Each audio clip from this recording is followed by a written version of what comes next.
सुरेश शर्मा उनके लिए कितने बड़े घातक हैं। और नीतीश कुमार की हार हुई है, उपेंद्र कुशवाहा को भी नहीं मिलेगा, मांझी को भी नहीं मिलेगा। कांग्रेस और राजद की बात चल रही है, तो मांझी, उपेंद्र कुशवाहा और सहनी, इन तीनों का एक साथ ही भाजपा की तरफ बढ़ना नीतीश कुमार के लिए खतरे की घंटी है। 2024 चुनाव को लेकर भारतीय जनता पार्टी लगातार तैयारियां कर रही है। ऐसे में भाजपा को अलग अलग समीकरण के लोगों की ज़रूरत है। भारतीय जनता पार्टी बिहार में अपने आप को मजबूत करने के पक्ष में, मजबूत करने की ओर बढ़ चली है। बात की जाए तो अमित शाह का बिहार दौरा काफ़ी महत्वपूर्ण है। ऐसे में उपेंद्र कुशवाहा, जीतन राम मांझी, मुकेश सहनी सहित वो तमाम नेता जो महागठबंधन से दूरी बनाकर रख रहे हैं या महागठबंधन से अलग होने की संभावनाओं पर भी चर्चा कर रहे हैं, उनके पक्ष में भाजपा लगातार खड़ी होती हुई दिखाई दे रही है। ऐसे में हम जानने की कोशिश करते हैं कि इन सभी नेताओं को लेकर भारतीय जनता पार्टी क्या करने वाली है। एक तो सामने दिख रहा है कि 2024 चुनाव को लेकर उनकी रणनीति है जी, उसके अलावा क्या भाजपा की रणनीति हो सकती है? ये आपने देखा कि किस तरीके से उपेंद्र कुशवाहा दिल्ली गए जी। हमने तो खबर पहले ही दे दी थी, लेकिन उपेंद्र कुशवाहा के दिल्ली प्रवास के दौरान ये तय था कि वो भाजपा नेताओं से मुलाकात करेंगे। मैंने यहाँ तक कह दिया था जिस वक्त उन्होंने एम्स में अपनी तस्वीर साझा की थी कि अगले दिन ही मुलाकात उनकी होनी तय है। और उनकी मुलाकात क्या, ये बेसिकली उनके राजनीति की चीरफाड़, सर्जरी और इलाज से जुड़ा हुआ मुलाकात है। आज उपेंद्र कुशवाहा पटना है तो उन्होंने ये भी बात कही कि लोग पटना में बैठे बैठे उनका पोस्टमार्टम कर दे। पोस्टमार्टम नहीं, एक्चुअली पंचनामा था, उनको शायद याद नहीं रहा वो नाम। पंचनामा करते हैं, चीरफाड़ हम लोग करते हैं तो पोस्टमार्टम में ही होता है। ठीक है, पंचनामा में भी चीरफाड़ होता है, तो हम पंचनामा करते हैं। और हमने पंचनामा तो एक दिन पहले ही कर दिया था कि वो अगले दिन भाजपा से मुलाकात करेंगे। तो उन्हें सोचना चाहिए कि आखिर ये बात कैसे लीक हो गई, उनके मन में जो चल रहा था वो हमें कैसे पता चला। ये बड़ा प्रेडिक्टेबल राजनीति है, बड़ा प्रेडिक्टेबल राजनीति का पैटर्न है। बिहार आने के बाद भी मुझे पता था कि वो क्या एग्जैक्टली बोलेंगे जी। उस रिटोरिक से थोड़ा सा भी हटकर उन्होंने कुछ नहीं बोला जी।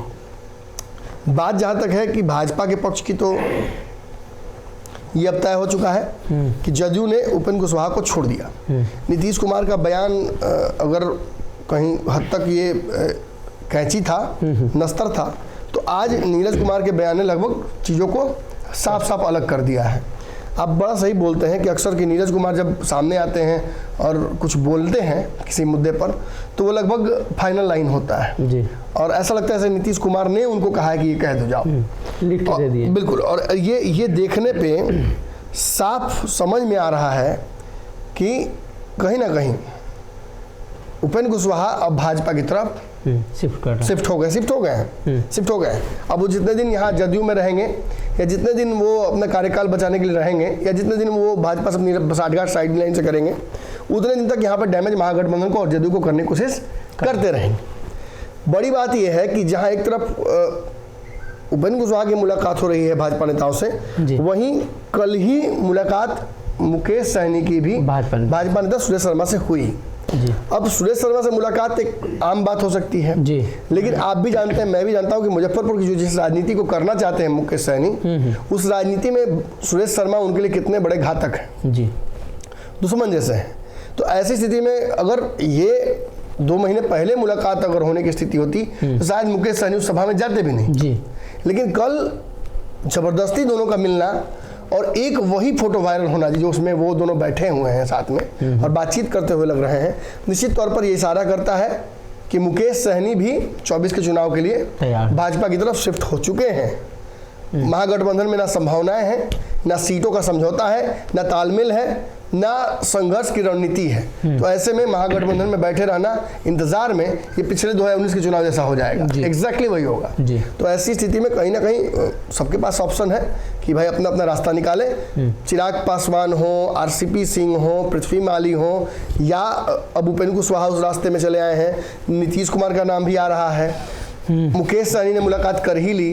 अब खबर आ रही है कि जीतन राम मांझी ने भी जो बयान दिया है जो भी विवाद जदयू और राजद के बीच में चल रहा है उसमें अपना एक सेफ लाइन वो लेके चल रहे हैं। कई लोग कह सकते हैं कि उनका जो एक हमला का तरीका था, पैटर्न था, भाजपा पर लगातार हमलावर रहते थे, वो पैटर्न भी अब हल्का हो गया है। अब भाजपा पर हमला नहीं कर रहे हैं। यानी इतने बड़े बड़े बयान आ गए, जो राम को मानने से इनकार कर रहे थे वो रामचरित मानस पर जैसा बयान देते हैं, लगता है इससे कि भाजपा की लाइन पर वो जा रहे हैं जी। तो आगे चल के मांझी का भी रास्ता जो है वो क्लियर नजर आ रहा है, खासतौर पर तब जब मांझी जी के द्वारा की गई मांग कि एक और उनको मंत्रिमंडल में स्थान मिलना चाहिए, उसे नीतीश कुमार ने निरस्त कर दिया है ऑन कैमरा जी कि नहीं दे सकते हैं। उपेंद्र कुशवाहा को भी नहीं मिलेगा, मांझी को भी नहीं मिलेगा। कांग्रेस और राजद की बात चल रही है। लेफ्ट की पार्टियों के बारे में भी बात उन्होंने कहा कि लेफ्ट की पार्टियों से भी हम समावेश करने की कोशिश करेंगे जी। लेकिन मांझी का उसमें रास्ता बनता नजर नहीं आ रहा है। दूसरी बात, मांझी जिन सीटों को लेकर चुनाव लड़ने की कोशिश कर रहे हैं लोकसभा में, उस पर भी बात बनता हमें फिलहाल नजर नहीं आ रहा है। ऐसे में आगे जाना ही था, उनको कहीं ना कहीं ऑप्शन खोजना ही था। आज ही मांझी ने भी अपना लगभग स्टैंड जो है क्लियर कर दिया है। तो मांझी, उपेंद्र कुशवाहा और सहनी, इन तीनों का एक साथ ही भाजपा की तरफ बढ़ना नीतीश कुमार के लिए खतरे की घंटी है। और ये इशारा भी है कि नीतीश जी केवल आप ही नहीं है जो पलट सकते हैं, ये लोग भी बिहार के राजनीति में पलट सकते हैं। और इनके पलटने से आपको निश्चित तौर पर महागठबंधन को एक बड़ा वोट बैंक का नुकसान होगा जी। आप देखिए कि मुकेश सहनी के लड़ने की वजह से जो कुर्नी सीट थी उस पर कितना बुरी तरीके से हारे हो जी। और नीतीश कुमार की हार हुई है, मगर गोपालगंज में तेजस्वी हारे हैं, तो नीतीश तो कुर्नी में बुरी तरह गिरे कहा रहे हैं। तो ऐसी स्थिति में कहीं ना कहीं गेम भाजपा ने बड़ा खेल दिया है। एक तरफ नीतीश को वेटिंग में रखा हुआ है, नीतीश से बातचीत चल रही है, दूसरी तरफ इन नेताओं को, जो जातीय समीकरणों को मजबूत करने वाले नेता है, इनसे भी बात लगातार वो कर रही है जी। तो कहीं ना कहीं भारतीय जनता पार्टी के रणनीति में और भाजपा की तैयारी में जीतन राम मांझी, मुकेश सहनी, उपेंद्र कुशवाहा जैसे नेताओं का नाम शामिल है, ताकि भारतीय जनता पार्टी 2024 की लड़ाई और मजबूती से लड़ सके। अगर ये वीडियो पसंद आई और वह बिहार के राजनीति और बिहारियत से सरोकार रखेनी तो सब्सक्राइब बटन दबा के चैनल के सब्सक्राइब कर ली। ओजे एगो घंटी बा, ओकरा बटन दबा देला से कुल सटीक और मारक खबर रुआ मुफ्त में मिल जाई। अगर रुआ पत्रकारिता के हमनी के नया प्रयोग में सहयोग कर चाहतानी तो ज्वाइन बटन दबा दी। पेटीएम नंबर नोट कर ली